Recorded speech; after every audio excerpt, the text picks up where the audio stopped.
नमस्कार. आपण senior citizen आहात आणि आता उदरनिर्वाहासाठी आपल्याला पेन्शनची आवश्यकता आहे. तेव्हा नक्की पेन्शन कुठून घ्यावी असा जर आपण विचार करत असाल तर खाली एक छोटासा तक्ता दिला आहे. त्यामध्ये बँक, पोस्ट ऑफिस आणि म्युच्युअल फंडातली SWP याचे एक कशा पद्धतीने होईल ते दिलेले आहे. ह्याच्यामधल्या म्युच्युअल फंडाबद्दल इतकंच सांगू शकतो की म्युच्युअल फंड हे नेहमी बाजार जोखमीच्या अधीन असतात. त्यामुळे मिळणारा दर जो आहे तो कमी जास्त असू शकतो.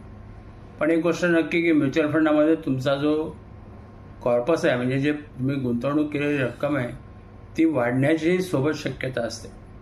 तेव्हा या सर्व शक्यतांचा पुरेपूर अभ्यास करा आणि आपलं जे निवृत्ती जीवन आहे ते आनंदमय आणि जास्तीत जास्त आर्थिकदृष्ट्या सक्षम असं घालवा. आपलं हे चॅनल आहे आस्क इन्शुरन्स म्हणजे विमा व विविध उद्योग. आपण आमच्या चॅनलला लाईक, शेअर आणि सबस्क्राईब जरूर करा. धन्यवाद.